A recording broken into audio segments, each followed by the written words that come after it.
आज मैं बात करने वाला हूँ नवम भाव के विषय में। जी हाँ, नवम भाव हमारे पूरे कुंडली का भाग्य विचार करने के विषय में होता है। यानी कि आपका अगर नवम भाव अच्छा है तो आपके कुंडली में आपकी किस्मत या जिसे हम भाग्य कहते हैं, जो कि हर एक व्यक्ति कुंडली दिखाकर यही पूछता है कि सर मेरी किस्मत में क्या है, मेरे भाग्य में क्या है।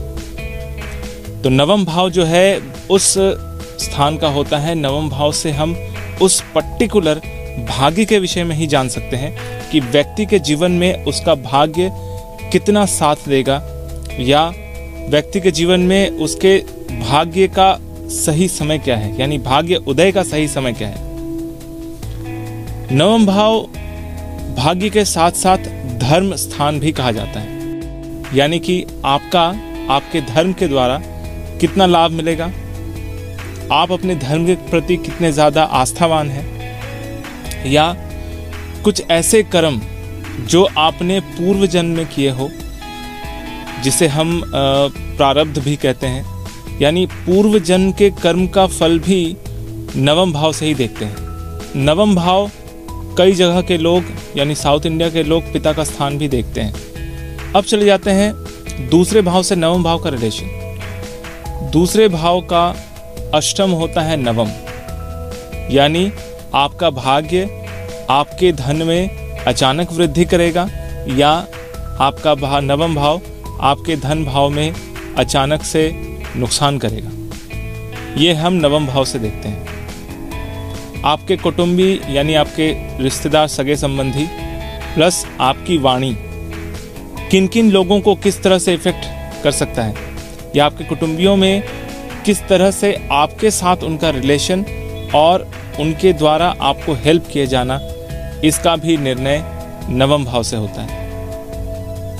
तीसरा भाव होता है भाई बहनों का, यानी छोटे भाई बहनों का। तीसरा भाव से सप्तम भाव होता है नवम भाव, यानी कि आपके छोटे भाई बहनों के लाइफ पार्टनर के विषय में जानना हो तो आपके नवम भाव से जान सकते हैं।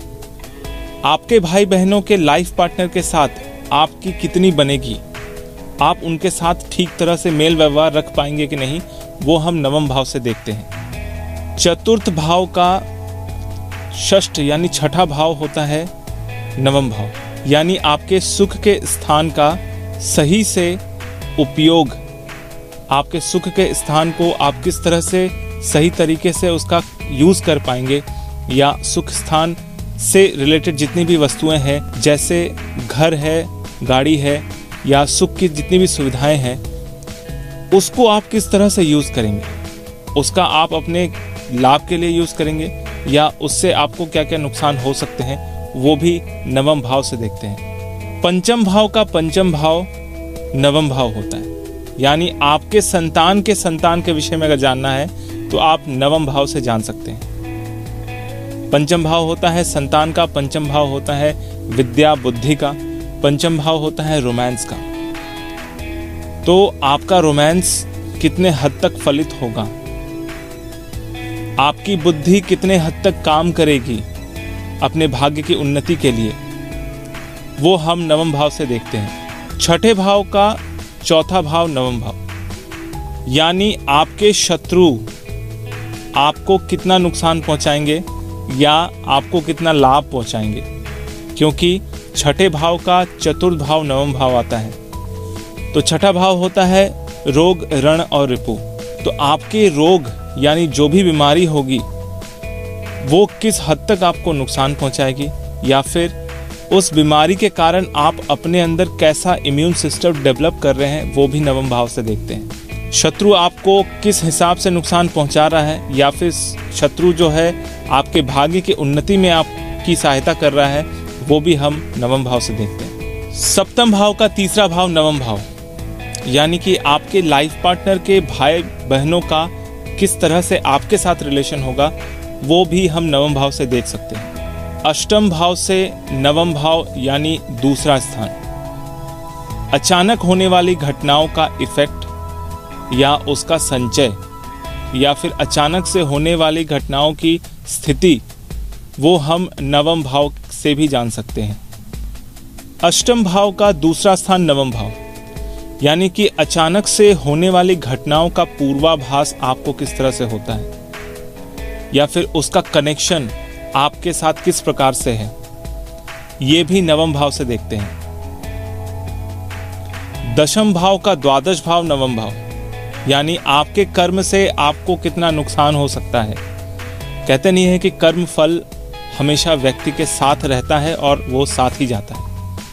बाकी सारी चीज़ें व्यक्ति इस दुनिया में छोड़ के चला जाता है, लेकिन कर्म फल एक ऐसा चीज़ है जिसको व्यक्ति मरने के बाद भी अपने साथ में लेके जाता है। दशम भाव का द्वादश यानी मोक्ष का स्थान, दशम भाव से होने वाले नुकसान का स्थान नवम भाव होता है। आपके कर्मों द्वारा आपको किस तरह से हानि पहुंचेगी या लाभ होगा, इसका निर्णय नवम भाव से करते हैं। एकादश भाव से एकादश भाव है नवम भाव, यानी कि लाभ का लाभ। आपको लाभ कितना मिलेगा ये आपकी किस्मत में लिखा रहता है। कहते नहीं है कि हमारे सर की लकीरों में सारी चीज़ें लिखी होती हैं, तो मस्तक की लकीरें या सर की लकीरें जो है वो उसी को किस्मत कहते हैं। तो एकादश भाव लाभ के लाभ का स्वामी या लाभ के लाभ का भाव कितना इफेक्टिव है, आपको जो भी आपने कर्म किया है उससे प्राप्त होने वाले लाभ का किस तरह से आप उपयोग कर पाएंगे, किस तरह से वो लाभ आपको लाभ पहुंचाएगा, ये नवम भाव से देखते हैं। द्वादश भाव का दशम भाव नवम भाव कहलाता है, यानी कि द्वादश भाव होता है एक्सपेंसेस का, विदेश यात्रा का, मोक्ष का। द्वादश भाव से नवम भाव होता है 10वां स्थान, यानी कि आपके मोक्ष के स्थान, आपके खर्चों का स्थान या विदेश यात्रा का स्थान, उससे क्या क्या आपको फल मिलेगा, यानी आप विदेश में जाकर किस प्रकार के कर्म करेंगे, यानी आपके खर्चे किस तरह से आप अपने लाइफ में यूज करते हैं, या फिर मोक्ष प्राप्ति करने के लिए आप कैसा कर्म करते हैं, ये भी नवम भाव से देखा जाता है।